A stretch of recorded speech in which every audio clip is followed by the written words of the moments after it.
ഈ പ്രോഗ്രാം നിങ്ങൾക്കായി അവതരിപ്പിക്കുന്നത് നിങ്ങളുടെ ഡിജിറ്റൽ ലോകം യാഥാർത്ഥ്യമാക്കൂ ഞങ്ങളിലൂടെ.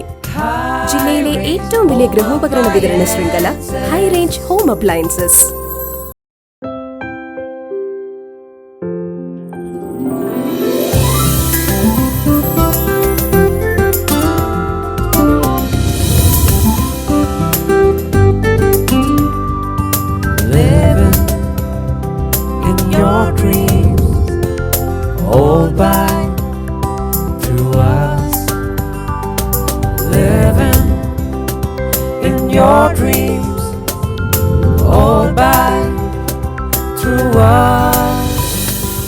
എല്ലാം ഡിജിറ്റൽ ആകുന്നു. നിങ്ങളുടെ ഡിജിറ്റൽ ലോകം യാഥാർത്ഥ്യമാക്കൂ ഞങ്ങളിലൂടെ.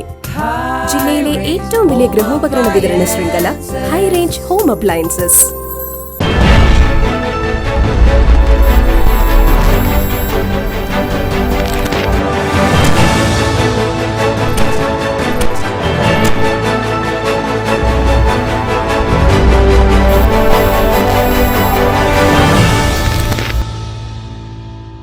നമസ്കാരം. ഫേസ് ടു ഫേസിലേക്ക് സ്വാഗതം. ഫേസ് ടു ഫേസിൽ ഇന്നത്തെ അതിഥി മലങ്കര ഓർത്തഡോക്സ് സഭ കോട്ടയം ഭദ്രാസനാധിപൻ ഡോക്ടർ യൂഹന്നാൻ മാർ ദിയോക്കോറസ് തിരുമേനിയാണ്. നമസ്കാരം തിരുമേനി. നമസ്കാരം. നാം ഇന്ന് ഈ അഭിമുഖത്തിനിരിക്കുമ്പോൾ ഏറെ ശ്രദ്ധേയമായ ഒരു വാർത്ത അങ്ങയുടേതായി കഴിഞ്ഞ ദിവസം വന്നിരുന്നു. അങ്ങ് മുഖ്യമന്ത്രിക്കെതിരെ പറഞ്ഞിരിക്കുന്ന ചില വാക്കുകൾ, അതായത് മുഖ്യമന്ത്രി ഏതെങ്കിലും ഒരു പക്ഷക്കാരനാവരുത്, എല്ലാവരുടെയും പക്ഷക്കാരനാകണം എന്ന രീതിയിലാണ് ഒരു പ്രസ്താവന കാണാനിടയായത്. എന്തുകൊണ്ടാണ് അത്തരത്തിലൊരു പ്രസ്താവന സഭയുടെ മീഡിയ കമ്മിറ്റി ചെയർമാൻ എന്ന രീതിയിലും അതുപോലെ തന്നെ കോട്ടയം ഭദ്രാസനാധിപൻ എന്ന രീതിയിൽ അങ്ങനെ ഒരു പ്രസ്താവന ഇറക്കാൻ എന്താണ് കാരണം? ബഹുമാനപ്പെട്ട കേരള മുഖ്യമന്ത്രി മലങ്കര സഭയോട് കാണിച്ചു വരുന്നതായ ചില രീതികളെ കാണുമ്പോൾ അങ്ങനെ പറയാതിരിക്കുക ബുദ്ധിമുട്ടായി മാറുന്നു എന്നതുകൊണ്ടാണ് അങ്ങനെ പറഞ്ഞത്. കാരണം പല അവസരങ്ങളിലും പല സ്ഥലങ്ങളിലും വെച്ച് മലങ്കര സഭയെ അധിക്ഷേപിക്കുന്ന രീതിയിലുള്ളതായ വർത്തമാനങ്ങൾ അദ്ദേഹത്തിൻ്റെ ഭാഗത്തുനിന്ന് വന്നു പോയിട്ടുണ്ട്. കൂടാതെ 2 ദിവസം മുമ്പ് പുത്തൻകുരിശിൽ നടന്ന ഒരു സമ്മേളനത്തിൽ ഇന്ത്യയുടെ പ്രധാന നീതിന്യായ കോടതി നൽകിയ വിധികളെ അതിലംഘിച്ചുകൊണ്ട് ചില വാഗ്ദാനങ്ങളൊക്കെ അന്ത്യോക്യയിൽ നിന്ന് വന്ന പരിശുദ്ധ പാത്രിക്കീസ് ബാവയ്ക്ക് പബ്ലിക്കായിട്ട് അദ്ദേഹം നൽകുന്ന രീതിയിലുള്ള സംസാരങ്ങൾ ഓൺലൈൻ വഴിയൊക്കെ ഞങ്ങൾ കേൾക്കുവാനായിട്ട് ഇടയായി. അത് സഭയെ സംബന്ധിച്ച് അദ്ദേഹം പക്ഷപാതപരമായി പെരുമാറുന്നു എന്ന ഒരു തോന്നലുണ്ടാക്കുന്ന രീതിയാണ്. കേരളത്തിൻ്റെ മുഖ്യമന്ത്രി എല്ലാവരുടെയും മുഖ്യമന്ത്രിയാണ്. എല്ലാവരുടെയും കാര്യങ്ങൾ ഒരുപോലെ മനസ്സിലാക്കി നീതിയും നിഷ്പക്ഷ നിലപാടും സ്വീകരിച്ച് കൈകാര്യം ചെയ്യേണ്ട ആളാണ്. അങ്ങനെ ഒരു ഫീലിംഗ് ഞങ്ങൾക്കുണ്ടാകുന്നില്ല എന്ന ഒരു യാഥാർത്ഥ്യത്തെ ഞാൻ വെളിപ്പെടുത്തിയെന്ന് മാത്രമേ ഉള്ളൂ. തിരുമേനി, ഈ ആ മുഖ്യമന്ത്രിയുടെ പ്രസ്താവന ഞാൻ കണ്ടിരുന്നു. അതിൽ പറയുന്നത്, അതിൻ്റെ പ്രസംഗത്തിൻ്റെ ഒരു ഭാഗത്ത് പറയുന്നത്, ഈ കലാപം സൃഷ്ടിക്കാൻ ഒരു കൂട്ടർ ശ്രമിക്കുന്നു, ആട്ടും തോലിട്ട ചെന്നായ്ക്കളെ പോലെയാണ് അവർ എന്ന രീതിയിലുള്ളൊരു പ്രസംഗം മുഖ്യമന്ത്രിയുടേതായി പുറത്തു വരികയുണ്ടായി. യഥാർത്ഥത്തിൽ ഈ മുഖ്യമന്ത്രി ആരെയാണ് ഉദ്ദേശിച്ചത്? രാഷ്ട്രീയ എതിരാളികളെയാണോ? അല്ലെങ്കിൽ അദ്ദേഹം പങ്കെടുത്ത സഭയിലെ ആളുകളെ പ്രീതിപ്പെടുത്തുന്നതിന് ആ സഭ പ്രതിദാനം ചെയ്യുന്ന അല്ലെങ്കിൽ ആ സഭയെ എതിർക്കുന്ന മറുപക്ഷത്തെ സഹായിക്കുന്ന രീതിയിലുള്ള പ്രസ്താവനയായിട്ട് അങ്ങ് മുഖ്യമന്ത്രിയുടെ ആട്ടുംതോലിട്ട ചെന്നായ് എന്ന പ്രയോഗത്തെ അങ്ങ് കാണുന്നുണ്ടോ? ബഹുമാനപ്പെട്ട മുഖ്യമന്ത്രി പ്രധാനമായും പുത്തൻകുരിശിൽ പ്രസംഗിച്ചത് അവിടുത്തെ പ്രാദേശിക സഭാതലമെന്ന് വിളിക്കുന്ന ആളിൻ്റെ പൗരോഹിത്യ സുവർണ ജൂബിലിയോട് ബന്ധപ്പെട്ട പരിപാടിയിൽ അഭിനന്ദനങ്ങൾ അല്ലെങ്കിൽ അനുമോദനങ്ങൾ നൽകാനും അന്ത്യോക്യയിൽ നിന്ന് പരിശുദ്ധ പാത്രിക്കീസ് ബാബയെ സ്വീകരിക്കുവാനും പിന്നെ ഞാൻ മുന്നമേ പറഞ്ഞതുപോലെയുള്ള ചില വാഗ്ദാനങ്ങൾ നൽകുവാനും ഒക്കെ ഉള്ള കാര്യങ്ങളാണ് പറഞ്ഞത്. അതിൻ്റെ ഇടയിലാണ് ഇപ്പോൾ ഈ പറഞ്ഞ പരാമർശവും ഉണ്ടാകുന്നത്. അത് ആരെയാണ് പറഞ്ഞതെന്ന് വ്യക്തമല്ല. എന്നാൽ അതിൻ്റെ കോണ്ടെക്സ്റ്റ്, അതിൻ്റെ മുന്നമേയും പിന്നെയും പറഞ്ഞിരിക്കുന്ന കാര്യങ്ങൾ വെച്ച് നോക്കുമ്പോൾ അത് നമുക്ക് ഊഹിക്കാവുന്നതേ ഉള്ളൂ. എന്തായാലും ആരാണ് ചെന്നായ എന്നതിനെക്കുറിച്ച് അദ്ദേഹം ശരിയായി പഠിച്ചിട്ടില്ല എന്നതാണ്. ഞങ്ങളെക്കുറിച്ചാണ് അദ്ദേഹം പറഞ്ഞതെങ്കിൽ അങ്ങനെയാണോ? പക്ഷെ കോണ്ടെക്സ്റ്റ് നോക്കുമ്പോൾ ചിലപ്പോൾ ഞങ്ങൾക്കിങ്ങനെ തോന്നുന്നുണ്ട്. പക്ഷേ ഞങ്ങളെക്കുറിച്ചാണെങ്കിൽ അദ്ദേഹം ശരിയായി ഈ കാര്യങ്ങളെ പഠിക്കാതെ ഒരു പക്ഷപാത നിലപാട് സ്വീകരിച്ച് നീതി നിർവഹിക്കണം എന്ന് ആഗ്രഹിക്കുന്നവരെ കുഴപ്പങ്ങൾ ഉണ്ടാക്കുന്നവരെ നല്ലവരായി കണ്ട് അവതരിപ്പിക്കുകയാണ് ചെയ്യുന്നത്. അത് ആണ് ഞാൻ മുന്നമേ പറഞ്ഞത്. അദ്ദേഹം ഏതോ ഒക്കെ വിവാഹങ്ങളുടെ മുഖ്യമന്ത്രിയായി മാറുന്നു എന്നതും അദ്ദേഹത്തിൻ്റെ പരാമർശങ്ങളിലെ അപകടങ്ങളും അത് വളരെ ബുദ്ധിമുട്ടുണ്ടാക്കുന്നവയാണ് എന്ന് ഞാൻ പറഞ്ഞതിൻ്റെ കാരണം. ഇത്തരത്തിലുള്ള ഒരു പ്രസംഗവും അതുപോലെ തന്നെ ഈ പ്രസ്താവനകൾക്കും ശേഷം മുഖ്യമന്ത്രിയെ ഈ ഓർത്തഡോക്സ് സഭയുടെ അല്ലെങ്കിൽ അവർക്കുണ്ടായ സങ്കടവും വേദനയും അറിയിക്കാൻ ശ്രമിച്ചിരുന്നു. ഈ മുഖ്യമന്ത്രിയെ ഈ പറഞ്ഞ പ്രസ്താവന 2 ദിവസം മുമ്പാണല്ലോ ഉണ്ടായത്. അത് മലങ്കര സഭയുടെ ജനത്തിൻ്റെ മനസ്സിൽ മുഴുവനും വേദന ഉണ്ടാക്കി എന്നത് ഒരു യാഥാർത്ഥ്യമാണ്. അദ്ദേഹം അതിനുശേഷം ഇവിടെ നിന്ന് ഡൽഹിക്ക് പോവുകയും ചെയ്തു എന്നാണ് മാധ്യമങ്ങളിലൂടെ ഞാൻ മനസ്സിലാക്കുന്നത്. മലങ്കര സഭയുടെ മക്കളുടെ മനസ്സിലുണ്ടായ വേദന എന്താ എന്ന് ഞങ്ങളെപ്പോലുള്ള ആളുകൾക്ക് നല്ലപോലെ മനസ്സിലാകും. കാരണം കഴിഞ്ഞ 2 ദിവസങ്ങളിലായി ജനങ്ങൾ നൽകുന്ന, അതിനകത്ത് പാർട്ടി വ്യത്യാസമൊന്നുമില്ല, മാർക്സിസ്റ്റ് കമ്മ്യൂണിസ്റ്റ് പാർട്ടിയെ അനുകൂലിക്കുന്നവരും കോൺഗ്രസ്സുകാരും BJPക്കാരും കേരള കോൺഗ്രസ്സുകാരും എല്ലാവരും അങ്ങനെയുള്ള രാഷ്ട്രീയ സാഹചര്യങ്ങൾ ജീവിക്കുന്ന സഭാമക്കളെല്ലാവരും ഒരുപോലെ വേദനിക്കുന്ന ചില ശബ്ദങ്ങളാണ് കഴിഞ്ഞ 2-3 ദിവസങ്ങളായി കേട്ടുകൊണ്ടിരിക്കുന്നത്. അദ്ദേഹത്തോട് നേരിട്ട് പോയി പറയാനുള്ള സാഹചര്യം എന്തായാലും ഈ 2 ദിവസം കൊണ്ട് പറ്റുകയില്ലല്ലോ. സഭാമക്കളുടെ ഹൃദയത്തിലൊരു വേദന ഉണ്ടാകുമ്പോൾ അതിനോട് പ്രതികരിക്കേണ്ടത് അവരെ ശുശ്രൂഷിക്കുന്ന ആളുകളെന്ന നിലയ്ക്ക് ഞങ്ങൾക്കുള്ളതാണ്. അത് ആണ് തീർച്ചയായും ഞാൻ പ്രതികരിക്കാൻ ഇടയായത്. ഞാൻ മാത്രമല്ല, സഭയിലെ മറ്റ് പല മെത്രാപ്പോലിത്തന്മാരും വൈദികരും സ്ഥാനികളും ഒക്കെ പ്രതികരിച്ചിട്ടുണ്ട്. വിശ്വാസികൾ അത് മനസ്സിലാക്കുകയും ചെയ്യുന്നുണ്ട്. തീർച്ചയായും സമൂഹത്തിൻ്റെ സ്പന്ദനം എന്ത് എന്നത് വലിയ സ്ഥാനങ്ങളിലിരിക്കുന്ന അല്ലെങ്കിൽ ഭരണതലത്തിലിരിക്കുന്ന ആളുകൾക്ക് മനസ്സിലാക്കാനുള്ള സംവിധാനങ്ങൾ ഉണ്ടാകും എന്നാണ് ഞാൻ കരുതുന്നത്. ഇല്ല എങ്കിൽ അങ്ങനെയുള്ളവരെ ഭരണകർത്താക്കളൊന്നും വിളിക്കുക പ്രയാസമാണല്ലോ. ഞാൻ പറഞ്ഞത് വ്യക്തമായി കാണുമെന്ന് ഞാൻ വിചാരിക്കുന്നു. തിരുമേനി, ഒരു കാര്യം കൂടി ചോദിക്കുന്നു. 2017 ജൂലൈ 3 എന്ന് തോന്നുന്നു സഭയുമായി ബന്ധപ്പെട്ട വർഷങ്ങൾ നീണ്ടുനിന്ന നിയമയുക്തത്തിന് പരിസമാപ്തി കുറിച്ചുകൊണ്ട് സുപ്രീം കോടതി, രാജ്യത്തെ പരമോന്നത നീതിപീഠം ഒരു വിധി പുറപ്പെടുവിക്കുകയുണ്ടായി. ഒരു പക്ഷത്തിന് അനുകൂലവും മറുപക്ഷത്തിന് ഖേദകരവുമാകുന്ന രീതിയിലുള്ള ഒരു വിധി പ്രസ്താവമാണ് ഉണ്ടായത്. ആ വിധിക്ക് ശേഷം വിധി നടപ്പാക്കേണ്ട സമയം കഴിഞ്ഞു എങ്കിൽ പോലും വിധി നടപ്പാക്കാൻ സാധിക്കാത്തതിന് ഗവൺമെൻറ് പറയുന്ന പ്രശ്നം അത് സാമൂഹ്യപരമായ പ്രശ്നങ്ങളുണ്ടാക്കും, ഒരു ഭൂരിപക്ഷത്തിനെതിരായ വിധി എന്നാണ് പലപ്പോഴും ഗവൺമെൻറ്റിൻ്റെ ഭാഗത്തു നിന്നൊക്കെ ഉയർന്നു വരുന്ന ചർച്ചകളും എല്ലാം. അല്ല എങ്കിൽ ഈ കോടതിയിൽ അല്ലെങ്കിൽ സുപ്രീം കോടതിയിൽ നിന്നൊരു വിധി പ്രസ്താവം ഉണ്ടായിക്കഴിഞ്ഞാൽ അത് നടപ്പാക്കേണ്ട ഒരു 24 മണിക്കൂറിനകം മറ്റു വിധികളെല്ലാം നടപ്പാക്കപ്പെടുന്നു. പക്ഷേ 2017 വിധി ഇതുവരെ നടപ്പാക്കിയില്ല. പക്ഷേ അതിനൊരു സാമൂഹ്യ അന്തരീക്ഷം കേരളത്തിൽ ഇല്ല എന്നതാണ്, ഒരു വിഭാഗത്തിന് എതിരായി വരുന്നു എന്നുള്ളതാണ് പറയുന്നത്. എത്രമാത്രം ശരിയാണ് ഈ ആർഗ്യുമെൻ്റ്? എന്നോട് ഈ ചോദ്യത്തിന് പല പെർസ്പെക്റ്റീവ് ഉണ്ട്, പല രീതിയിൽ അതിനോട് മറുപടി പറയേണ്ടതുണ്ട്. ഒന്നാമത്തെ ഉത്തരവായിട്ട് എനിക്ക് പറയാനുള്ളത്, 2017 ജൂലൈ മാസം 3-ാം തീയതി വന്ന ബഹുമാനപ്പെട്ട സുപ്രീം കോടതിയുടെ വിധി, അത്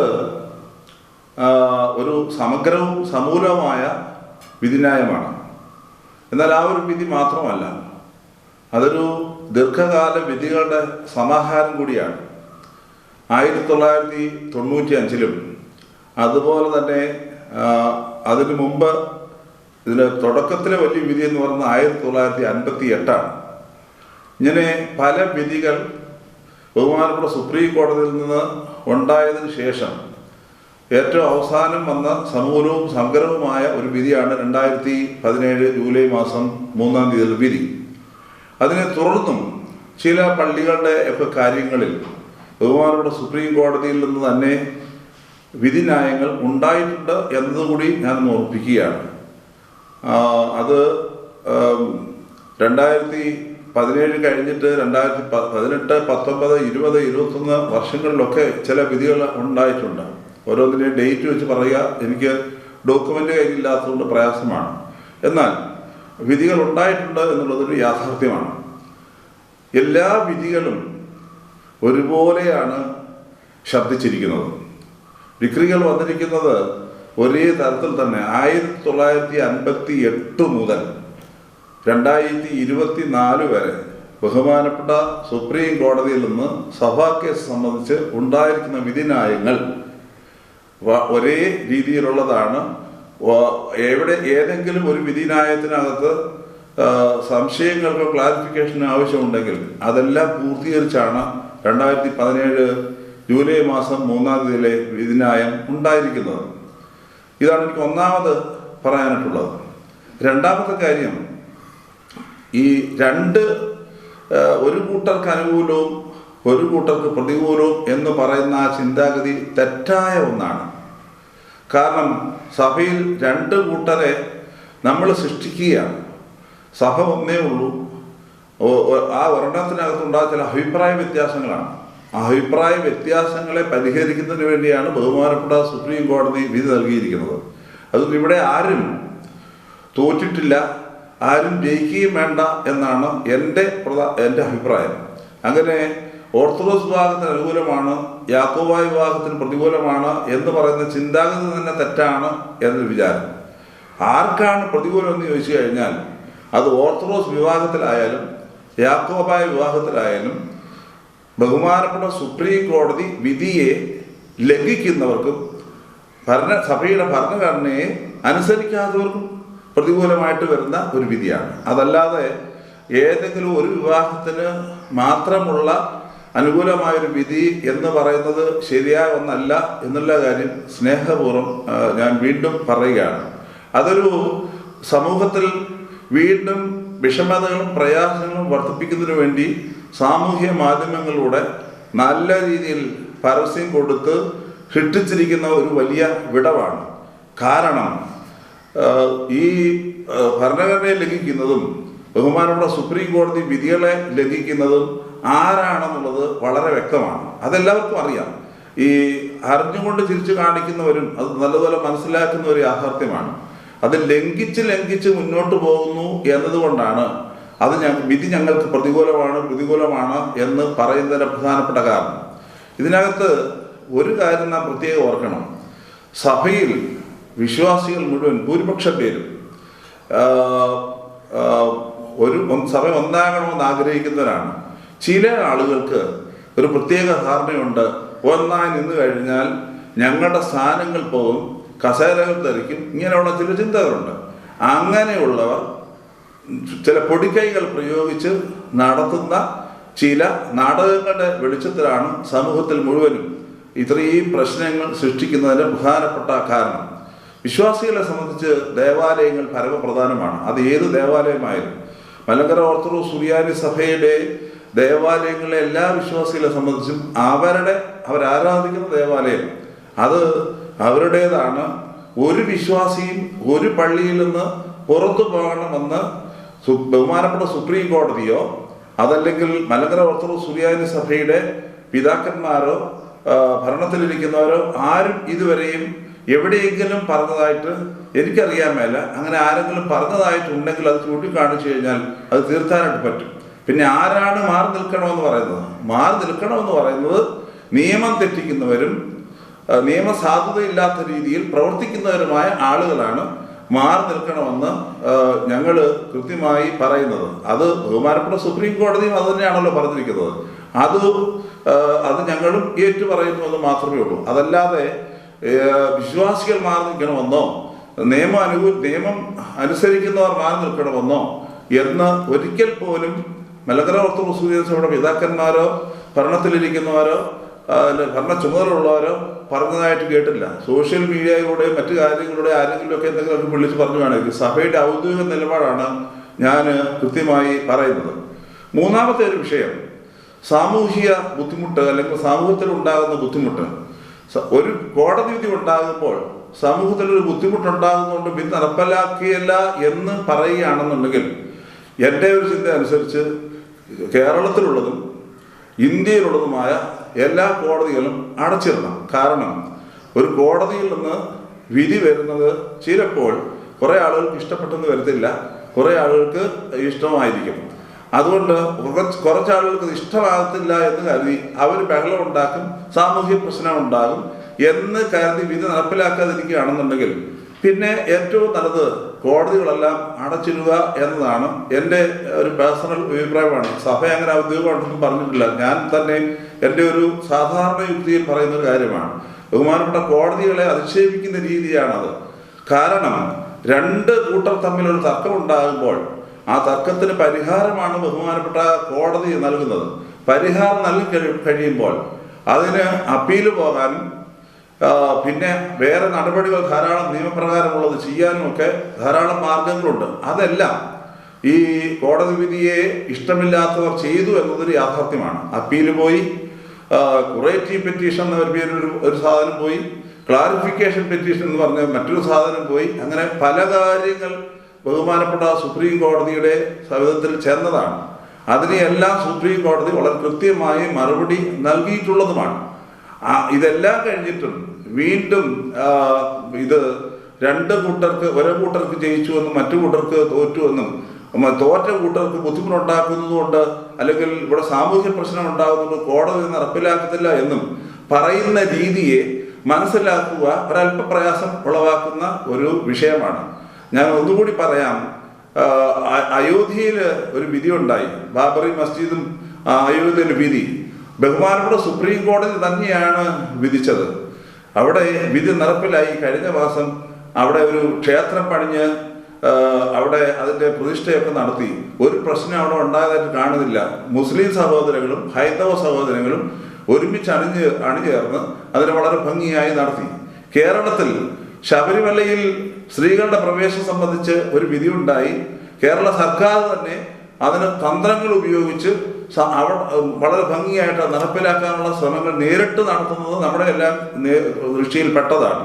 മലങ്കര സഭയിലെ വിഷയത്തിൽ മാത്രം എന്തുകൊണ്ട് ഈ ഇരട്ടത്താപ്പ് കാണിക്കുന്നു എന്നുള്ളത് ഞങ്ങളെ സംബന്ധിച്ച് ഞങ്ങൾക്ക് മനസ്സിലാകാത്ത ഒരു വിഷയമാണ്. അതാണ് ഇവിടെ ചിന്തിക്കേണ്ടത്.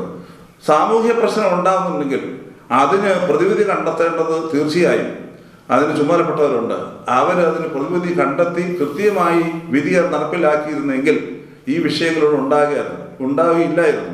മറ്റൊരു പ്രധാനപ്പെട്ട കാര്യം, ബഹുമാനപ്പെട്ട കേരള സർക്കാരും രാഷ്ട്രീയ പാർട്ടികളും ഇവരുടെ രാഷ്ട്രീയ നേതൃത്വത്തിലിരിക്കുന്നവരും ഇവരുടെയൊക്കെ വായിൽ നിന്ന് ഒരിക്കൽ പോലും കോടതി നടപ്പിലാക്കണം എന്ന ഒരു ശബ്ദം ഇതുവരെ പുറപ്പെടുവിച്ചതായിട്ട് കാണുന്നില്ല. അതുതന്നെ നമ്മുടെ നാട്ടിലെ രാഷ്ട്രീയ സ്ഥിതി, അതിൻ്റെ രീതികൾ എങ്ങനെ എന്ന് നാം വേറൊരു വിഷയമായിട്ട് വിശകലനം ചെയ്യേണ്ട ഒരു പ്രധാനപ്പെട്ട വിഷയമാണ്. ഒരു പ്രാവശ്യം വന്ന വിധി അല്ല ഇത്, പല പ്രാവശ്യം വന്ന വിധിയാണ്. പല പ്രാവശ്യം ഒരു വിധി ഉണ്ടായി കഴിയുമ്പോഴും അതിനെ അനുസരിക്കാൻ, അതിനെ അംഗീകരിക്കാൻ പറയുക എന്നതിന് പകരമായിട്ട് അവിടെ പോയി അവര് നീതിന്യായ കോടതി വിധിക്ക് എതിരെ പറയുമ്പോൾ അതിനോട് ചേർന്ന് നിന്ന് കൈയടിച്ചു കൊടുക്കുന്ന ഭരണ നേതൃത്വവും രാഷ്ട്രീയ നേതൃത്വവും മറ്റ് ചില സാമുദായിക നേതൃത്വങ്ങൾക്ക് നമ്മുടെ കൂട്ടത്തിൽ ഉണ്ടാകുമ്പോൾ ഒരു കലിയുഗത്തിലൂടെ പോകുന്നു എന്നുള്ളതാണ് ഞാൻ കാണുന്ന കാഴ്ച. അതിനെ ഒരു നല്ല ഭാരതീയ പൗരൻ എന്ന നിലയ്ക്ക് അംഗീകരിക്കുക എന്നെ പോലുള്ള ആളുകൾക്ക് വളരെ പ്രയാസം ഉണ്ടാക്കുന്ന ഒരു വിഷയമാണ്. ഒരു കാര്യം, അപ്പോൾ അങ്ങ് പറഞ്ഞു വരുന്നത് നിയമം അനുസരിക്കുന്നവരും അനുസരിക്കാത്തവരും തമ്മിലുള്ള വിഷയമായിട്ടാണ് അങ്ങയുടെ സംഭാഷണത്തിൽ നിന്ന് ഈ കോടതി വിധിയുമായി ബന്ധപ്പെട്ടുള്ള അങ്ങയുടെ പ്രസ്താവനയിൽ നിന്ന് ഞാൻ മനസ്സിലാക്കുന്നത്. അതായത് അങ്ങനെയാണെങ്കിൽ സംസ്ഥാന സർക്കാർ ആർക്കൊപ്പമാണ്? നിയമം അനുസരിക്കുന്നവർക്കൊപ്പമാണോ അതോ നിയമം പരിപാലിക്കണമെന്ന് താല്പര്യപ്പെടുന്നവർക്കൊപ്പമാണോ? ഈ സഭാ വിഷയത്തിൽ എങ്ങനെയാണെന്നാണ് താങ്കൾ മനസ്സിലാക്കുന്നത്? എന്തുകൊണ്ടായിരിക്കാം അങ്ങനെ? അല്ലെങ്കിൽ കോടതി വിധി നടപ്പാക്കാൻ കഴിയുന്നില്ല എങ്കിൽ ഒരു ഏകപക്ഷീയമായ നിലപാട് ഏതെങ്കിലും ഒരു വിഭാഗത്തിനൊപ്പം ചേരുന്നതായി ഓർത്തഡോക്സ് സഭയ്ക്ക് അല്ലെങ്കിൽ മലങ്കര ഓർത്തഡോക്സ് സഭയ്ക്ക് തോന്നിയിട്ടുണ്ടോ? നമുക്കത് വളരെ വ്യക്തമാണ്. 2017 ജൂലൈ മാസം 3 വിധിക്ക് ശേഷം ഈ കേസിൽ ഉൾപ്പെട്ട ഏകദേശം 50ഓളം ദേവാലയങ്ങളിൽ വിധി നടപ്പിലായിട്ടുണ്ട്. ഒരുപാട് കഷ്ടവും പ്രയാസവും ഒക്കെ സഹിച്ചാണ് വിധി നടപ്പിലാക്കിയിട്ടുള്ളത്. അത് മറ്റൊരു തരത്തിൽ പറഞ്ഞാൽ ബഹുമാനപ്പെട്ട നീതിന്യായ കോടതിയുടെ വ്യക്തമായ ഇടപെടലുകൾ ഓരോ പള്ളിയെ സംബന്ധിച്ച് ഉണ്ടാകുമ്പോൾ അത് നടപ്പിലാക്കുവാനായിട്ട് സർക്കാരും സർക്കാരിൻ്റെ സംവിധാനങ്ങളും വന്നു എന്നത് സന്തോഷകരമായ ഒരു കാര്യമാണ്. പക്ഷെ അതൊരു മനസ്സുകൊണ്ടാണെന്ന് ഞാൻ കരുതുന്നില്ല. കാരണം അവിടെയെല്ലാം ബഹുമാനപ്പെട്ട കോടതിയുടെ വളരെ കൃത്യമായ ഇടപെടലുകൾ ഉണ്ടായി എന്നതാണ് ഞാൻ കാണുന്നത്. എൻ്റെ ഓർമ്മയിലുണ്ടായ 1-2 സംഭവം ഞാൻ പറയാം. പിറവം പള്ളിയിലും പെരുമ്പാവൂർ പള്ളിയിലുമൊക്കെ വിധി നടപ്പിലാക്കിയപ്പോൾ ഞാനും അവിടെ ഉണ്ടായിരുന്നു. ആ സമയത്ത് അത് നിമിഷങ്ങളിൽ ഓരോ നിമിഷവും ബഹുമാനപ്പെട്ട കോടതി ഇടപെട്ടാണ് സർക്കാരിനോട് പറഞ്ഞ് സംവിധാനങ്ങൾ ഉപയോഗിച്ച് അവയൊക്കെ നടപ്പിലാക്കിയത്. നമ്മുടെ ദേവാലയങ്ങളെല്ലാം വിധി നടപ്പിലാക്കിയത് അങ്ങനെയാണ്. ഞാൻ വീണ്ടും പറയുന്നു, അങ്ങനെയൊന്നും വിധി നടപ്പിലാക്കേണ്ട ഒരു കാര്യവുമില്ല. ബഹുമാനപ്പെട്ട സുപ്രീം കോടതി നൽകിയിരിക്കുന്ന വിധിന്യായങ്ങൾ ഞങ്ങൾ അംഗീകരിക്കുന്നു എന്ന് ഉറപ്പിച്ചു പറയുകയും വിധി നടപ്പിലാക്കണം, ഞങ്ങൾക്ക് കൂടി അതിനുള്ളതായ ഞങ്ങളും അത് അംഗീകരിക്കുന്നു എന്ന് പറയുന്ന ഒരു സാമാന്യ മര്യാദ കാണിക്കുമ്പോൾ എവിടെയെങ്കിലും വിട്ടുവീഴ്ച ചെയ്യണമെങ്കിൽ അത് ചെയ്യാൻ തയ്യാറാണെന്ന് മലങ്കര ഓർത്തഡോക്സ് സുറിയാനി സഭ ഒരു പ്രാവശ്യമല്ല പല പ്രാവശ്യം ബഹുമാനപ്പെട്ട മുഖ്യമന്ത്രിയോടും മറ്റു ചുമതലപ്പെട്ട ആളുകളോടും പല പ്രാവശ്യം പറഞ്ഞിട്ടുള്ളതാണ്. പക്ഷേ ഞങ്ങൾ ഈ പറയുന്ന കാര്യങ്ങൾക്ക് അപ്പുറമായി മറ്റ് ചില പ്രക്രിയകൾ വഴി എതിരായ വാർത്തകൾ സമൂഹത്തിൽ സൃഷ്ടിച്ച് മഹാകുഴപ്പമുണ്ടാക്കി ഇതിനെ കോടതി വിധിയെ എങ്ങനെ തട്ടിക്കളയാം എന്ന് നോക്കുന്ന ഒരു സംവിധാനം കേരളത്തിലുള്ളപ്പോൾ ഞങ്ങളെപ്പോലുള്ള ആളുകൾക്ക് പറയുന്നതിന് വലിയ ശബ്ദമില്ലാതെയാകുന്നു എന്നതാണ് യാഥാർത്ഥ്യം. അപ്പോൾ തീർച്ചയായും നമ്മുടെ കേരളത്തിലെ ഈ ജുഡീഷ്യറി, ലെജിസ്ലേറ്റീവ്, അഡ്മിനിസ്ട്രേഷൻ ഇങ്ങനെയൊക്കെയുള്ള ചില സംവിധാനങ്ങൾ ഭരണഘടനയിലുള്ളതാണ്. അത് മൂന്നും ഒത്തൊരുമിച്ച് പ്രവർത്തിക്കേണ്ടത് അവരുടെ ഒരു ഉത്തരവാദിത്തത്തിന്റെ ഭാഗം കൂടിയാണ്. അതിനാണ് നിയമം നടപ്പിലാക്കുക എന്ന് പറയുന്നത്. അതല്ലാതെ കോടതിയിൽ നിന്നൊരു നിയമം വന്നു കഴിയുമ്പോൾ, ഒരു വിധി വന്നു കഴിയുമ്പോൾ we are denied justice is denied to us എന്ന് വിളിച്ചു പറയുക. എനിക്ക് വളരെ തമാശ തോന്നിയത് പരിശുദ്ധ പാത്രിക്കീസ് ബാവ ഇപ്പോഴും നാട്ടിൽ വന്നിട്ട് നമ്മുടെ ഭരണകർത്താക്കളൊക്കെ മുമ്പിൽ നിന്നുകൊണ്ട് ഇംഗ്ലീഷിൽ തന്നെ പ്രസംഗിക്കുകയാണ്. ജസ്റ്റിസ് ഈസ് ഡിനൈഡ് എന്ന് പ്രസംഗിക്കുക, ഇൻജസ്റ്റിസ് ഈസ് ഹാപ്പനിങ് എന്ന് പ്രസംഗിക്കുമ്പോൾ അത് ആരെയാണ് ചോദ്യം ചെയ്യുന്നത്? മലങ്കര ഓർത്തഡോക്സ് സുറിയാനി സഭയല്ല ചോദ്യം ചെയ്യുന്നത്. പിന്നെയോ ചോദ്യം ചെയ്യുന്നത് ഭാരതത്തിൻ്റെ നീതി ന്യായ വ്യവസ്ഥിതികളെയാണ്. അതിനെയാണ് എന്നെ പോലുള്ള ആളുകൾ വേദനയോടെ കാണുന്നത് എന്ന് സ്നേഹപൂർവ്വം പറയട്ടെ. അതിന് നമ്മുടെ ഭരണകർത്താക്കൾ കയ്യിലൂടി സ്വീകരിക്കുന്നു എന്ന് കാണുമ്പോൾ അവരോട് പ്രതികരിക്കാതിരിക്കുക ബുദ്ധിമുട്ടാണ്. അതാണ് ഞങ്ങളെപ്പോലുള്ള ആളുകൾ പ്രതികരിക്കുന്നതിന് പ്രധാനപ്പെട്ട കാരണം. തിരുമേനി, ഈ അന്ത്യോക്യ പാത്രിയാർക്കീസ് ബന്ധം അല്ലെങ്കിൽ ആ ഒരു ബന്ധം നിലനിർത്തുക എന്നൊരാശയം മറുപക്ഷം പറയുന്നു. അതോടൊപ്പം തന്നെ പുറമേ നിന്ന് നോക്കുന്ന ആളുകൾക്ക് ഇതൊരു അധികാരത്തിന് വേണ്ടിയിട്ടുള്ള, സ്വത്തിന് വേണ്ടിയിട്ടുള്ള ഒരു വടംവലിയാണെന്ന് പൊതുസമൂഹത്തിന് തോന്നത്തക്ക രീതിയിലേക്ക് ആയി സഭാ തർക്കം മാറുന്നു. അപ്പോൾ അങ്ങനെ സഭാ തർക്കത്തെ വഴി തിരിച്ചു വിടുന്നതാണോ അതോ യഥാർത്ഥത്തിൽ ഒരു ഭൗതികമായിട്ടുള്ള അധികാര ലബ്ധിക്ക് വേണ്ടിയിട്ടാണോ അതോ വിശ്വാസത്തിൻ്റെ പേരിൽ വിശ്വാസികളെ നിലനിർത്തുക എന്ന രീതിയിലുള്ള ഒരു നിയമയുദ്ധമാണോ നടന്നത്? എന്താണ് ഇതിൻ്റെ എന്താണ് ഓർത്തഡോക്സ് സഭ ആഗ്രഹിക്കുന്നത്? എങ്ങനെ ഈ പ്രശ്നത്തെ, എന്തിനാണെങ്കിലും ഒരു സൊല്യൂഷൻ വേണമല്ലോ. അപ്പോൾ ഈ പള്ളികൾ പിടിച്ചെടുത്തുകൊണ്ട്, അല്ലെങ്കിൽ പള്ളികൾ ഇപ്പോൾ കോടതിയുടെ വിധിക്കനുസരിച്ച് പള്ളികൾ പിടിച്ചെടുത്തത് കൊണ്ടാണോ ഈ വിധി നടപ്പാക്കണം, അതോ വിശ്വാസികളെ ഒരുമിച്ച് കൂട്ടുക, ഒരു ഇടയനും ഒരു ആട്ടിൻപറ്റവും എന്ന രീതിയിലേക്ക് കൊണ്ടുവരുന്നതാണോ? എന്താ സഭ, ഈ ഓർത്തഡോക്സ് സഭ മുന്നോട്ട് വയ്ക്കുന്ന, ഈ പൊതുസമൂഹത്തിന് മുന്നിൽ വെക്കുന്ന ആശയം എന്താണ്?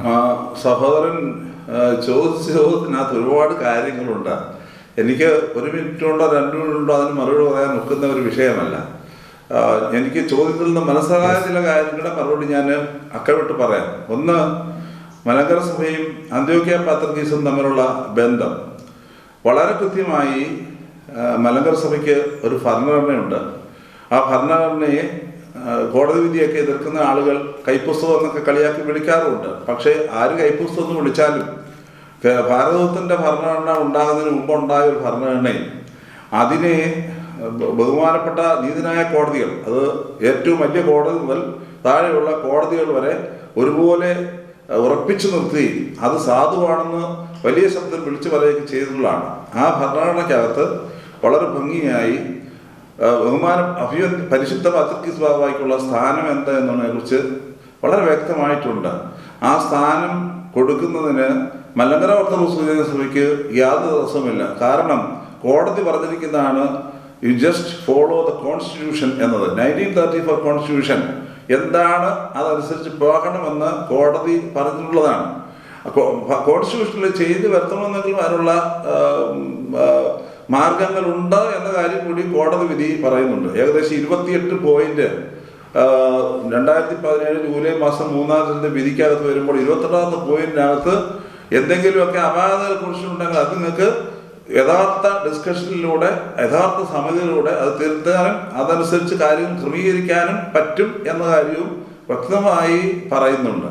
നമ്മുടെ പ്രധാനപ്പെട്ട വിഷയം പരിശുദ്ധ അന്ത്യോക്യ പാത്രിക്കീസിനോ അതല്ലെങ്കിൽ അദ്ദേഹത്തെ വേണമെന്ന് പറയുന്ന ആളുകൾക്കോ സത്യത്തിൽ അതൊരു സഭാസ്നേഹം കൊണ്ടാണോ അതല്ലെങ്കിൽ മറ്റെന്തെങ്കിലും കാരണം കൊണ്ടാണോ എന്നതിനെക്കുറിച്ച് എനിക്ക് വ്യക്തതയില്ല. എന്തായാലും അത് ശരിയായ ഒരു മാർഗത്തിലല്ല അത് പറയുന്നതെന്നുള്ളത് വളരെ ക്ലിയറാണ്. കോൺസ്റ്റിറ്റ്യൂഷനിൽ പറയുന്നതിന് അപ്പുറമായ ചില അധികാരങ്ങളും മാനങ്ങളും ഒക്കെ അദ്ദേഹത്തിന് വേണമെന്ന് ആഗ്രഹിക്കുകയാണ്. എനിക്ക് അവിടെയും സംശയമാണ്. കാരണം നമുക്കെല്ലാവർക്കും അറിയാം, ഇപ്പോൾ നമ്മുടെ നാട്ടിൽ മറ്റൊരു സമുദായമാണല്ലോ ജ്ഞാനായ സമുദായം. ജ്ഞാനായ സമുദായത്തിൽ അന്ത്യോക്യ പാത്രിക്കീസിന്റെ ചില ഇടപെടലുകളെ കുറിച്ചും അതിനോട് അവിടുത്തെ ചില പ്രതികരിക്കുന്നതിനെ കുറിച്ചുമൊക്കെ നാം വളരെ ഭംഗിയായി സോഷ്യൽ മീഡിയയിലൂടെയൊക്കെ കണ്ടുകൊണ്ടിരിക്കുന്ന ഒരു കാഴ്ചയാണ്.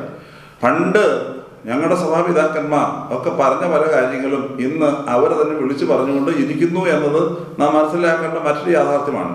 അന്ത്യോക്യ പാത്രിക്കീസിന് കൊടുക്കേണ്ട സ്ഥാനങ്ങൾ കൊടുക്കുന്നതിന് മലങ്കര ഓർത്തഡോക്സ് സഭയ്ക്ക് യാതൊരു ബുദ്ധിമുട്ടും ഇതുവരെ പ്രകടിപ്പിച്ചിട്ടില്ല. പക്ഷേ അതിന് ഭരണഘടന പറയാത്ത ചില കാര്യങ്ങൾ അദ്ദേഹത്തിന് വേണമെന്ന് അനുശാസിക്കുന്ന രീതിയിലുള്ള ചില പ്രകടനങ്ങൾ സമൂഹത്തിൽ ഉണ്ടാകുമ്പോൾ അതിനോട് ചേർന്ന് നിൽക്കാനായിട്ട് മലങ്കര സഭയ്ക്ക് സാധ്യമാവുകയില്ല. അതാണ് ഒരു വിഷയം, അതൊരു പ്രധാനപ്പെട്ട വിഷയമാണ്. So that is based on the real principle of the church. ഒരു നല്ല തത്വം സഭ കാത്തു സൂക്ഷിക്കുന്നു, ആ തത്വത്തിന്റെ അടിസ്ഥാനത്തിലാണ്.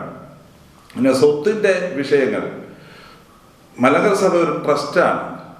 മലങ്കര സഭ ഒരു ട്രസ്റ്റാണ് എന്ന് ഞാൻ പറഞ്ഞതല്ല, അത് സുപ്രീം കോടതി വിധിയിൽ തന്നെ അത് വ്യക്തമായി രേഖപ്പെടുത്തിയിട്ടുണ്ട്. ട്രസ്റ്റിന്റെ സാധനങ്ങൾ ഒരാൾക്ക് എടുത്തുകൊണ്ട് പോകാൻ ഒക്കെയല്ല. അതുകൊണ്ട് തന്നെ സ്വത്ത് തർക്കമെന്ന് എങ്ങനെയാണ് വിളിക്കുന്നത്? ഒരാൾക്ക് പോലും എടുത്തുകൊണ്ട് പോകാൻ ഒക്കെയല്ല. അതായത് മലങ്കര സഭയുടെ പൗരസ്ത്യ കാതോലിക്കായ്ക്കോ ഭദ്രാസന മെത്രാപ്പൊലീത്തന്മാർക്കോ സ്ഥാനികൾക്കോ ആർക്കും തന്നെ എടുത്തുകൊണ്ട് പോകാനായിട്ട് ഒക്കുന്നതല്ല മലങ്കര സഭയുടെ സ്വത്തുക്കൾ. ആർക്കും എടുത്തുകൊണ്ട് പോകാൻ ഒക്കെയല്ല. അത് സഭയുടെ മുഴുവനാണ്. ആർക്കെങ്കിലും അതിനകത്ത് മാറിപ്പോണെങ്കിൽ പോകാം, അതല്ലാതെ സ്വത്ത് എടുത്തുകൊണ്ട് പോകാനായിട്ട് ഒക്കുകയല്ല. അതുകൊണ്ട് ഇതൊരു സ്വത്ത് തർക്കമല്ല. സ്വത്ത് വേണമെന്ന് ആഗ്രഹിക്കുന്നവർ നിയമം തെറ്റിച്ച് സ്വത്തിന് വേണ്ടി കിടന്ന് ബഹളം ഉണ്ടാക്കുന്നു. മലങ്കര ഓർത്തഡോക്സിനെ സംബന്ധിച്ച് ഇതൊരു സ്വത്ത് തർക്കമല്ല. ഞങ്ങൾക്ക് സ്വത്തിനോടുള്ള പിടിവാശിയൊന്നും അങ്ങനെ ഇല്ല. അങ്ങനെ അത് പറഞ്ഞുണ്ടാക്കുന്ന വിഷയങ്ങൾ സ്വത്ത് തർക്കമല്ല. ഇതൊരു തത്വത്തിൻ്റെ വിഷയമാണ്. സുപ്രീം കോടതി വിധി പറഞ്ഞിരിക്കുന്ന കാര്യങ്ങളിൽ നിന്ന് വിഭിന്നമായി പെരുമാറുവാൻ മലങ്കര ഓർത്തഡോക്സ് സഭയ്ക്ക് ഇപ്പോഴത്തെ അന്തരീക്ഷത്തിൽ വലിയ ബുദ്ധിമുട്ട് ഉണ്ടാക്കുന്ന ഒരു വിഷയമാണ്. കാരണം മറ്റൊന്നു കൂടിയുണ്ട്. എവിടെയെങ്കിലും വിധിന്യായത്തിനകത്ത് ഞങ്ങളൊരു തിരുത്ത് വരുത്തി ചെയ്തു കഴിഞ്ഞാൽ അതിനെതിരെ ഇവർ തന്നെ പോയി, അതായത് എതിർത്ത് നിൽക്കുന്നവർ തന്നെ പോയി പ്രശ്നങ്ങൾ ഉണ്ടാക്കാനുള്ള സാധ്യത ഉണ്ട് എന്നതും ഞങ്ങൾക്ക് നല്ലതുപോലെ അറിയാം. അതുകൊണ്ട് ഇതൊരു സ്വത്തിൻ്റെ വിഷയമോ അതല്ലെങ്കിൽ പണം ഉണ്ടാക്കുന്ന വിഷയമോ അല്ല. സ്വത്തും പണവും ഒക്കെ എല്ലാ സഭകളിലും ഉണ്ട്, എല്ലാ മതങ്ങളിലും ഉണ്ട്, സമുദായങ്ങളിലുണ്ട്. അതൊക്കെ അവരുടെ സഭയുടേതായാലും മതത്തിൻ്റെതായാലും സമുദായത്തിൻ്റെയും കാര്യങ്ങൾ നിർവഹിച്ച് പോകുന്നതിന് വേണ്ടിയാണ്. അപ്പോൾ ഒരു സംശയം, ഈ രണ്ടു കൂട്ടരും ഒന്നിനൊന്നും ചേരാതെ നിൽക്കുന്ന സാഹചര്യം. ഇപ്പോൾ മലങ്കര ഓർത്തഡോക്സ് സഭ മുന്നോട്ട് വെച്ചിരിക്കുന്ന ആശയത്തോട് യോജിക്കാത്തവരാണല്ലോ മറുപക്ഷം എതിർക്കുന്നത്. വിധി നടപ്പാക്കാൻ സമ്മതിക്കാത്തതും അങ്ങനെയാണല്ലോ. അപ്പോൾ ഏതൊരു പ്രശ്നത്തിനാണെങ്കിലും ഒരു ഫോർമുല, ഒരു സമാധാനത്തിൻ്റെ ഫോർമുല, അത് പ്രത്യേകിച്ച് ഒരു ക്രൈസ്തവ നീതി അല്ലെങ്കിൽ ബൈബിളുമായി ബന്ധപ്പെട്ട വിശ്വാസത്തെ നിലനിർത്തുകയാണല്ലോ ഒരു ക്രൈസ്തവ സമയം, അല്ലെങ്കിൽ യേശു ക്രിസ്തുവിൻ്റെ പ്രമാണങ്ങളനുസരിച്ച് മുന്നോട്ട് പോവുകയാണല്ലോ ഒരു സഭ, ഒരു ക്രിസ്ത്യാനിറ്റിയുടെ ഒരു ലക്ഷ്യം. അപ്പോൾ അങ്ങനെയാണെങ്കിൽ തിരുമേനി, ഒരു കാര്യം ഞാൻ ചോദിക്കുകയാണ്, എങ്ങനെ ഇതിനൊരു സമാധാനം സ്ഥാപിക്കുക? സമാധാനം ഉണ്ടാക്കുന്നവർ ഭാഗ്യവാന്മാർ, അവർ ദൈവത്തിൻ്റെ പുത്രന്മാരെന്ന് വിളിക്കപ്പെടുമെന്നാണല്ലോ പറയുന്നത്. സമാധാനത്തിൻ്റെ ശ്രമം എങ്ങനെ നടത്താൻ കഴിയും? നല്ല ഒരു ചോദ്യമാണ് ആ ചോദിച്ചത്. അതിന് രണ്ട് രീതിയിൽ ഞാൻ ഉത്തരം പറയാം. ഈ പറഞ്ഞ വേദവാക്യങ്ങൾ വളരെ പ്രധാനപ്പെട്ടതാണ്. ചിലർ ഞങ്ങളെ കളിയാക്കാറുണ്ട്, അത് ചിലരല്ല, ഈ പറയുന്നത് തന്നെ കളിയാക്കാറുണ്ട്, വേദപുസ്തകത്തേക്കാൾ വലുതായിട്ട് ഭരണഘടന കൊണ്ടു നടക്കുന്നവരാണെന്ന്. അങ്ങനെയല്ല. മലങ്കര സഭയുടെ അടിസ്ഥാന പ്രമാണങ്ങൾ എന്താണെന്നുള്ളത് മലങ്കര സഭയ്ക്ക് നല്ലതുപോലെ അറിയാം. അതിന് അടിസ്ഥാന പ്രമാണങ്ങൾ ഉള്ളത് എന്നതിനെക്കുറിച്ചും വ്യക്തമായ ധാരണയുണ്ട്. അതെനിക്ക് ഒന്നാമത് പറയേണ്ടിയിരിക്കുന്നു. രണ്ട്, 1958 സുപ്രീം കോടതി വിധി ഉണ്ടായപ്പോൾ അന്നത്തെ പൗരസ്ത്യ കാതോലിക്ക പരിശുദ്ധ ബസേലിയോസ് ഗീവർഗീസ് സ്ഥിതിയമ്പാവ തിരുമേനി ഇതിനോട് വിഘടിച്ച് നിൽക്കുന്നവർ നമ്മുടെ സഹോദരങ്ങളാണ് എന്ന് കരുതി ഒരു കണ്ടീഷനും പറയാതെ അവരെ ചേർത്ത് നിർത്തി ദൈവസ്നേഹം പ്രകടിപ്പിച്ചത് ഒരു ചരിത്രമുണ്ട്. അത് ഈ പഴയ കാലങ്ങൾ പലതും മറന്നുകൊണ്ടാണ് ഇപ്പോൾ പലരും സംസാരിക്കുന്നത്. ഒരു ചരിത്രമുണ്ട്. എന്ത് സംഭവിച്ചു, വ്യക്തമായ വ്യവസ്ഥകൾ പറയാതെ കാര്യങ്ങൾ ചെയ്തു എന്നതുകൊണ്ട് സംഭവിച്ചത് എന്തെന്ന് ചോദിച്ചു കഴിഞ്ഞാൽ 1970-കളിൽ ഇപ്പോൾ ഈ വേദപുസ്തകം ഉറച്ചു വിളിച്ച് പറയുന്ന ചില ആളുകൾ മലങ്കര സഭയുടെ ഭരണഘടനയോ അതിൻ്റെ സുപ്രീം കോടതി വിധിയോ അറിയാതെ, വിധിയുടെ മാനിക്കാതെ എവിടെയോ പോയി പട്ടമേറ്റ് വന്ന് ഇവിടെ നാട്ടിൽ വന്ന് പ്രശ്നമുണ്ടാക്കി സഭയെ വീണ്ടും വിഘടിപ്പിച്ച് നിർത്തിയ, പിന്നെ വലിയ വലിയ വിഷയങ്ങൾ ഇവിടെ ഉണ്ടായ ചരിത്രം വിസ്മരിക്കരുത്. നമ്മൾ പലതും മറന്നിട്ടാണ് ഈ വേദോത്സവത്തിൻ്റെ കാര്യം മാത്രം പറയുന്നത്. അതാണ് എനിക്ക് ഒന്നാമത് പറയാനുള്ളത്. രണ്ടാമത്തെ കാര്യം, പരിശുദ്ധ കാതോലിക്ക ബാവ തിരുമേനി ഇപ്പോൾ അദ്ദേഹം ചോദിച്ച ചോദ്യത്തിൻ്റെ അടിസ്ഥാനത്തിൽ ഈ വിഷയം എങ്ങനെയെങ്കിലും പരിഹരിച്ച് പോയെങ്കിലും ഒക്കെ ഉള്ളൂ. ഇത് സമൂഹത്തിനൊരു പ്രതിസാക്ഷ്യം ഉണ്ടാക്കുന്നു. ആ പ്രതിസാക്ഷ്യത്തിൽ നിന്ന് മാറി സഭയുടെ കൊമ്പ് ഉയർത്തണം, ദൈവനാമം മഹത്വപ്പെടണം എന്ന ചിന്തയിൽ പരിശുദ്ധ സഭയുടെ എപ്പിസ്കോപ്പൽ സിനോദോസിനോടും സഭയുടെ മാനേജിംഗ് കമ്മിറ്റിയോടും ഒക്കെ പല പ്രാവശ്യം ഡിസ്കസ് ചെയ്ത് ഒരു രൂപരേഖ തയ്യാറാക്കി ബഹുമാനപ്പെട്ട കേരള മുഖ്യമന്ത്രിയുടെ മുമ്പാകെ കൊടുത്ത് അദ്ദേഹം വെയിറ്റ് ചെയ്യുകയായിരുന്നു. അങ്ങനെയുള്ള രൂപരേഖ തയ്യാറാക്കി കൊണ്ടുകൊടുത്തതിന് ശേഷം എന്ത് ചർച്ചകളും നടത്തി നമുക്കിതിന് പരിഹാരം കണ്ടെത്താമെന്ന് പറഞ്ഞ് അതിന് വെയിറ്റ് ചെയ്തിരിക്കുന്ന ഒരു സമയമായിരുന്നു ഈ കഴിഞ്ഞ ഏകദേശം 2-3 മാസക്കാലം. ഒരു നല്ല മറുപടി വരട്ടെ എന്ന് നോക്കിയിരിക്കുന്ന സമയമായിരുന്നു. അതിനെയാണ് ഈ കഴിഞ്ഞ 2-3 ദിവസം കൊണ്ട് പെട്ടെന്ന് തച്ചുടച്ച് ദൂരെ കളഞ്ഞത്.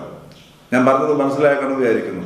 പരിശുദ്ധ അന്ത്യോക്യ പാത്രിക്കീസ് കേരളത്തിൽ വരുന്നതിന് പ്രോട്ടോകോൾ പ്രകാരം മലങ്കര സഭയ്ക്ക് എതിർപ്പുണ്ടെന്ന് പറഞ്ഞാലും അദ്ദേഹം കേരളത്തിൽ വരുന്നതിനെ ഞങ്ങൾ എതിർക്കാറില്ല, ഞങ്ങൾ സന്തോഷത്തോടെ സ്വീകരിക്കും. പക്ഷെ അദ്ദേഹം ഇവിടെ വന്ന് നടത്തിയ ചില പ്രസ്താവനകൾ, അദ്ദേഹത്തോടൊപ്പം കേരള മുഖ്യമന്ത്രി നടത്തിയ ചില പ്രസ്താവനകൾ, ഇത് ഒക്കെ ഞങ്ങൾക്കുണ്ടാക്കുന്ന വേദനകൾ വലുതാണ്. അതുകൊണ്ട് ആദ്യം വേദപുസ്തകം പറയേണ്ടത് ഓർത്തഡോക്സുകാരല്ല എന്നുള്ളതും കൂടി ഞാൻ പറയുകയാണ്.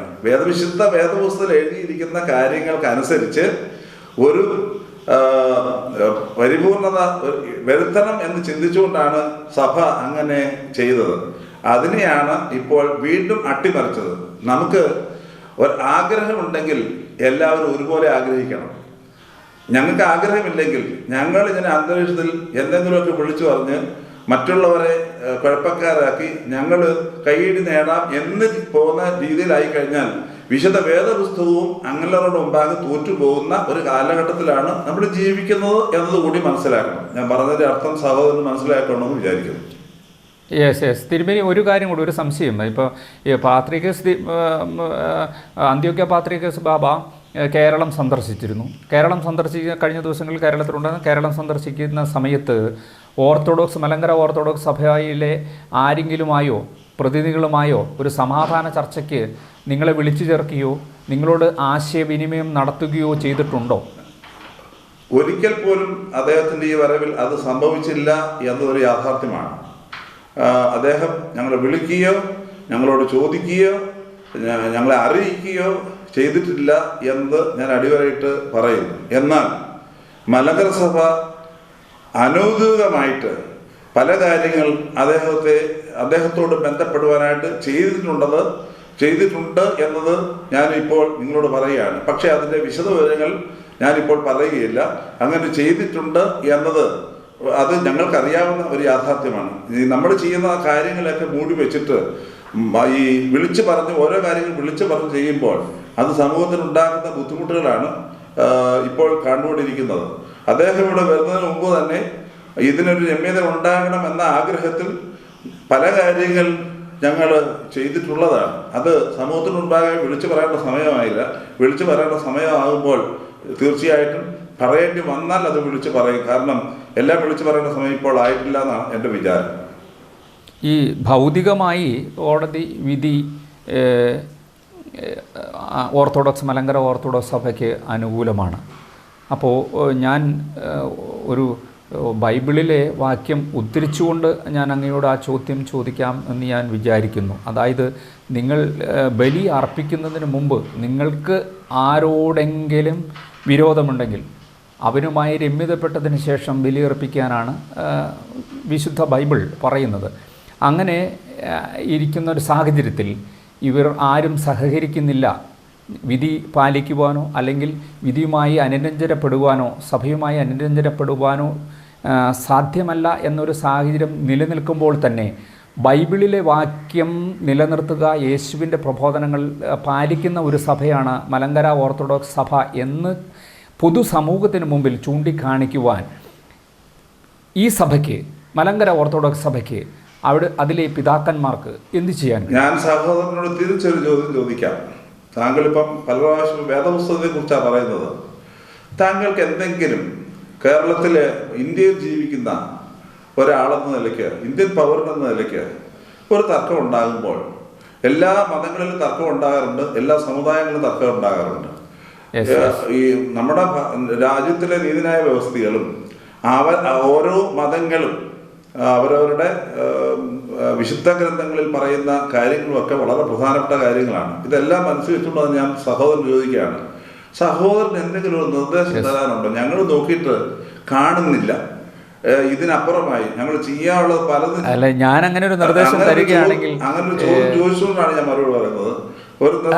ഞാൻ അങ്ങനെ ഒരു നിർദ്ദേശം തരികയാണെങ്കിൽ, ഒന്ന്, ഞാൻ തരുന്ന നിർദ്ദേശം പാലിക്കാൻ രണ്ടു കൂട്ടരും തയ്യാറാകുമോ എന്നതിനെ കുറിച്ചറിയാം. അത് ഇപ്പോൾ തിരുമേനി തന്നെ താങ്കൾ പറയുന്ന അഭിപ്രായങ്ങൾ ഒരു നിമിഷം മറുപടിയാണ് ഞാൻ മുന്നമേയുള്ള ചോദ്യത്തിന് നൽകിയത്. അതായത് രമ്യമായി ഒരുമിച്ച് പോകാൻ തക്കമുള്ള ചില രൂപരേഖകൾ തയ്യാറാക്കി ബഹുമാനപ്പെട്ട കേരള മുഖ്യമന്ത്രിയുടെ കയ്യിൽ കൊടുത്തതിന് ശേഷം ചർച്ചയ്ക്ക് തുറ ചർച്ചകൾക്ക് തയ്യാറാണ് എന്ന് പറഞ്ഞ് പരിശുദ്ധ കാതോലിക്ക ബാബ തിരുമേനി കാത്തിരുന്നത്. അതാണ് വിശുദ്ധ വേദപുസ്തകത്തിന്റെ അടിസ്ഥാനത്തിൽ മലങ്കര സഭ ചെയ്തത്. അതിനപ്പുറത്തേക്ക് മലങ്കര സഭ ചെയ്യണമെന്നുണ്ടെങ്കിൽ കുറഞ്ഞ പക്ഷം ആ ചെയ്ത കാര്യങ്ങളുടെ അടിസ്ഥാനത്തിലെങ്കിലും മറുപക്ഷത്തെ ഇങ്ങനെയുള്ള കാര്യങ്ങൾ മോശമായത് പറയാതിരിക്കുവാനും അവരോട് മോശമായി പറയുമ്പോൾ അവരോട് ചേർന്ന് കൈയടിക്കാതിരിക്കാനും ശ്രദ്ധിക്കേണ്ട ഒരു ഉത്തരവാദിത്വം കൂടി സമൂഹത്തിലുള്ളവർക്കുണ്ട്. സഭ എന്ന് പറയുന്നത് ഒരു ദൈവവിശ്വാസത്തിൽ അടിത്തറ പാകിയതാണല്ലോ. പത്രോസെ നീ പറയാവുന്നു, പാറയുടെ മുകളിൽ പണിത വിശ്വാസത്തിൻ്റെ അടിത്തറയിൽ നിന്നാണല്ലോ ഒരു സഭ ലോകമെങ്ങും വ്യാപിപ്പിക്കുന്നത്. അതായത് സഭയുടെ വിശ്വാസത്തിൻ്റെ മേലുള്ള ഒരു തീരുമാനമെടുക്കുവാനായിട്ട് മുഖ്യമന്ത്രിയെ ഏൽപ്പിക്കും. മുഖ്യമന്ത്രി എന്ന് പറയുന്നത് കറ തീർന്ന നിരീശ്വരവാദിയായ ഒരു മുഖ്യമന്ത്രി. അപ്പോൾ സഭയുടെ നിയമം, ദൈവത്തിൻ്റെ നീതിയും ഒന്നും അവിടെ നടപ്പാക്കാൻ ഇടയില്ല. അപ്പോൾ ഞാൻ ചോദിക്കുന്നത്, ഈ ഇതര സഭകളുടെ സഹായം തേടുന്ന കാര്യത്തെക്കുറിച്ചോ അല്ലെങ്കിൽ മറ്റേതെങ്കിലും മധ്യസ്ഥരുടെ സഹായം തേടുന്ന കാര്യത്തെക്കുറിച്ചോ ഒക്കെ സഭ ചിന്തിച്ചിട്ടുണ്ടോ? ചോദ്യമല്ല എനിക്ക് കിട്ടിയില്ലെങ്കിൽ പോലും ഞാൻ ഒരു മറുപടി തരാം അതിന്. വിശുദ്ധ വേദപുസ്തകം ഈ 2017 ജൂലൈ മാസം 3-ാം തീയതി ഉണ്ടായ വിധിന്യായം ഒരു പുസ്തകമാണ്. ആ പുസ്തകം ഒന്ന് വായിച്ചു നോക്കുന്നത് നല്ലതാണ്. അതും ക്രിസ്ത്യാനികളായ ന്യായാധിപന്മാരൊന്നും അല്ല എഴുതിയത്. പക്ഷെ അവർ വിശുദ്ധ വേദപുസ്തകത്തിലുള്ള ആശയങ്ങൾ മുഴുവൻ കടമെടുത്ത് സഭയുടെ ശാസ്ത്രം മനസ്സിലാക്കി, തത്വങ്ങൾ മനസ്സിലാക്കി കൃത്യമായി രചിച്ചിരിക്കുന്ന ഒരു വിധിന്യായമാണ്. അത് താങ്കൾക്ക് മുഴുവൻ വായിച്ചതിന് ശേഷം ആ ചോദ്യം എന്നോട് ചോദിച്ചു കഴിഞ്ഞാൽ ഉത്തരം അതിനകത്ത് തന്നെ കിട്ടും എന്നാണ് എൻ്റെ വിചാരം. കേരള മുഖ്യമന്ത്രിയോട് അദ്ദേഹം മതമുള്ള ആളോ മതമില്ലാത്ത ആളോ എന്നുള്ളത് ഞങ്ങളുടെ വിഷയമല്ല. കേരള മുഖ്യമന്ത്രിയോട് ഞങ്ങൾ പറയുന്നത്, ഭാരതത്തിൻ്റെ പരമോന്നത നീതിപീഠം നൽകിയിരിക്കുന്ന വിധിന്യായങ്ങൾ കുറഞ്ഞ പക്ഷം ഒന്ന് അംഗീകരിക്കാനെങ്കിലും മറുപക്ഷത്തോട് പറയുവാൻ, അംഗീകരിച്ചതിന് ശേഷം വീണ്ടും വിട്ടുവീഴ്ചകൾ എന്തെങ്കിലും ഞങ്ങളുടെ ഭാഗത്ത് ചെയ്യാനുണ്ടെങ്കിൽ അത് ചെയ്യാൻ തയ്യാറാണ് എന്ന് പറയുവാൻ, അതാണ് ഇതുവരെ പറഞ്ഞുകൊണ്ടിരിക്കുന്നത്. അതിനാണ് വിശുദ്ധ വേദപുസ്തകത്തിൽ വിട്ടുവീഴ്ചകൾ ചെയ്യണം, വിട്ടുവീഴ്ചകൾ ചെയ്യേണ്ട സ്ഥലങ്ങളിൽ വിട്ടുവീഴ്ചകൾ ചെയ്യണം, നിർബന്ധമായിട്ട് ചെയ്യണം. അതാണ് വിശുദ്ധ വേദപുസ്തകം നൽകുന്നത്. മനസ്സിലായി കാണുന്നതിൻ്റെ വിചാരം. യെസ് തിരുമേനി, ഇപ്പോൾ ഈ മറുപക്ഷം ഈ കാര്യങ്ങളിൽ ഒന്നും അംഗീകരിക്കാത്തൊരു വിഷയമായിട്ടാണ് അങ്ങയുടെ സംസാരത്തിൽ നിന്ന് ഞാൻ മനസ്സിലാക്കുന്നത്. അപ്പോൾ ഈ സാഹചര്യത്തിൽ ഇപ്പോൾ വിധി നടപ്പാക്കുക എന്ന ആവശ്യവുമായിട്ട് മലങ്കര ഓർത്തഡോക്സ് സഭ ഒരു വശത്ത് നിൽക്കുന്നു. അതേസമയം അതിനൊപ്പം തന്നെ വിട്ടുവീഴ്ചയുടെ ഒരു സമാധാനത്തിൻ്റെ പാത കൂടി ഈ മലങ്കര ഓർത്തഡോക്സ് സഭ തുറന്നു വയ്ക്കുന്നു. അപ്പോൾ എന്നിട്ടും രക്ഷയില്ല എങ്കിൽ ഇനിയും ഈ വിധി നടപ്പാക്കി കിട്ടണമെന്നാവശ്യപ്പെട്ടുകൊണ്ട് പരമോന്നത നീതിപീഠത്തെ വീണ്ടും സമീപിക്കുമോ? സാധാരണ ഇതിൽ വിധി പുറപ്പെടുവിച്ചതിന് ശേഷം വിധി നടപ്പാക്കുന്നതിന് വേണ്ടിയിട്ട് വീണ്ടും കോടതിയെ സമീപിക്കുന്നൊരു സാഹചര്യമുണ്ടല്ലോ. അത്തരം ഒരു സാഹചര്യത്തെക്കുറിച്ച് മലങ്കര ഓർത്തഡോക്സ് സഭ ആലോചിക്കുന്നു. അതെ, താങ്കൾ ചോദിച്ച ചോദ്യത്തിന് മറുപടിയായിട്ട് ഇതിനൊന്നും മലങ്കര ഓർത്തഡോക്സ് സുറിയാനി സഭ പോകേണ്ട കാര്യം ഇല്ല എന്നാണ്. കാരണം മലങ്കര ഓർത്തഡോക്സ് സുറിയാനി സഭ ഒരു തത്വത്തിൻ്റെയും സത്യത്തിൻ്റെയും സഭയുടെ ദൈവശാസ്ത്രത്തിൻ്റെയും സഭാവിജ്ഞാനത്തിൻ്റെയും അടിസ്ഥാനത്തിൽ തന്നെയാണ് പോയിക്കൊണ്ടിരിക്കുന്നത്. ഇതുവരെ ഉണ്ടായ വിധിന്യായങ്ങളെല്ലാം ബഹുമാനപ്പെട്ട സുപ്രീം കോടതി വന്നതിൻ്റെ വിധിന്യായങ്ങളെല്ലാം തുടക്കം പരിശോധിച്ചാൽ അറിയാം, ഞങ്ങളെ എതിർക്കുന്നു എന്ന് പറയുന്ന ഞങ്ങളുടെ സഹോദരങ്ങൾ തന്നെയാണ് കോടതിയിലേക്ക് പോയിരിക്കുന്നത്. അവർ തന്നെ വീണ്ടും കോടതിയിലേക്ക് പോയിട്ടുണ്ട്. അതുകൊണ്ട് അതിൻ്റെ സമയങ്ങളിൽ കൃത്യമായി വന്നുകൊള്ളും എന്നാണ് എൻ്റെ വിചാരം. പണ്ടും ആദ്യം പോകുന്നത് വിശുദ്ധ വേദപുസ്തകത്തിൽ പറഞ്ഞിരിക്കുന്ന കാര്യങ്ങൾ ഇപ്പോൾ ചോദിച്ചല്ലോ. ആദ്യം പോകുന്നത് മലങ്കര ഓർത്തഡോക്സ് സുറിയാനി സഭയല്ല. 2017 ജൂലൈ മാസം 3-ാം തീയതിയിലെ വിധിന്യായത്തിൻ്റെ തുടക്കം ഒരു KS വർഗീസ് എന്ന് പറഞ്ഞ കോടതി വിധിയാണ് അതിന് ടൈറ്റിൽ കൊടുത്തിരിക്കുന്നത്. ആ വർഗീസ് എന്ന് പറയുന്നത് മറുപക്ഷത്തിലെ പ്രധാനപ്പെട്ട ഒരാളാണ്. അദ്ദേഹം കൊടുത്ത കേസിൻ്റെ വിധിന്യായമാണ് 2017 ജൂലൈ മാസം 3-ാം തീയതി വന്നത്. അതുകൊണ്ട് വീണ്ടും കോടതിയെ ഞങ്ങൾ സമീപിക്കേണ്ട കാര്യമില്ല. സമീപിക്കേണ്ടി വന്നാൽ ചിലപ്പോൾ പോയെന്ന് വരും. ഞാനല്ലല്ലോ അത് നിശ്ചയിക്കുന്നത്. അതിന് സഭയ്ക്ക് സമിതികളൊക്കെ ഉണ്ട്. പക്ഷേ ഇതുവരെയുള്ള സംഭവം നോക്കുമ്പോൾ മലങ്കര ഓർത്തഡോക്സ് സുറിയാനി സഭ പോകുന്നതിനേക്കാൾ മുമ്പേ ഞങ്ങളുടെ സഹോദരങ്ങൾ പോവുകയും അവർ തന്നെ അവർക്കെതിരായ വിധിന്യായങ്ങൾ സമ്പാദിച്ച് കൊണ്ടുവരികയും ചെയ്യുന്ന ഒരു ചരിത്രമാണ് കാണുന്നത്. അത് 58 ആയാലും 95 ആയാലും 2002 ആയാലും 2017 ആയാലും ഒക്കെ കാണുന്ന കാഴ്ചയാണ്. അതുകൊണ്ട് താങ്കൾ ഈ പറയുന്ന ഉപദേശം കൃത്യമായും അവരാണ് പാലിക്കേണ്ടത് എന്നാണ് എൻ്റെ വിചാരം. അവസാനമായി ഈ അഭിമുഖം അവസാനിക്കുന്നതിന് മുമ്പ് അങ്ങേക്ക് ഈ അഭിമുഖം കണ്ടുകൊണ്ടിരിക്കുന്ന പ്രേക്ഷകരോട്, അതോടൊപ്പം ഈ വിധിന്യായം ഇതുവരെ നടപ്പാക്കാൻ സഭയെ സഹായിക്കാത്ത സംസ്ഥാന സർക്കാരിനോടും എന്താണ് പറയാനുള്ളത്? ഞാൻ ഈ പറഞ്ഞ കാര്യങ്ങളൊക്കെ പല പ്രാവശ്യം പറഞ്ഞിട്ടുള്ളതാണ്. അതിന് മറുപടിയായി കാര്യമായ ഒന്നും തന്നെ പലയിടത്തും നേരെയുള്ളത് വന്നിട്ടില്ല. എന്നാൽ അതേസമയം തന്നെ വിപരീതമായ രീതിയിലുള്ള ചില പ്രതികരണങ്ങൾ ധാരാളമായി വന്നിട്ടുള്ളതാണ്. ഞാനൊരു എക്സാമ്പിൾ പറയാം.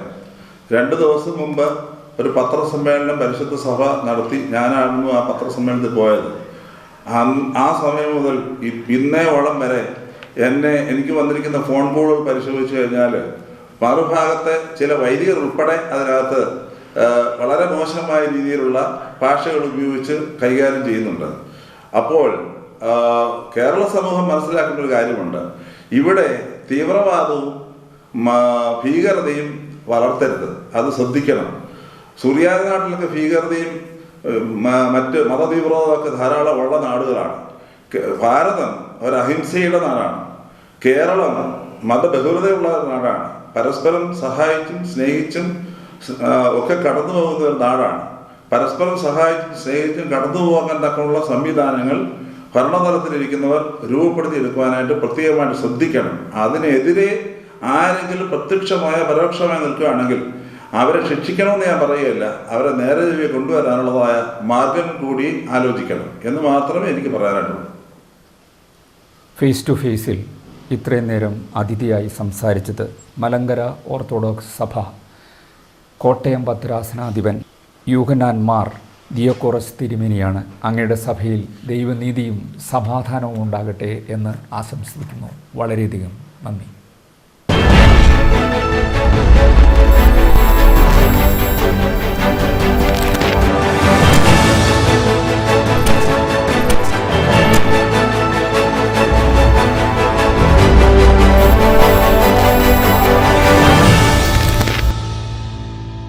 ഈ പ്രോഗ്രാം നിങ്ങൾക്കായി അവതരിപ്പിച്ചത് നിങ്ങളുടെ ഡിജിറ്റൽ ലോകം യാഥാർത്ഥ്യമാക്കൂ ഞങ്ങളിലൂടെ.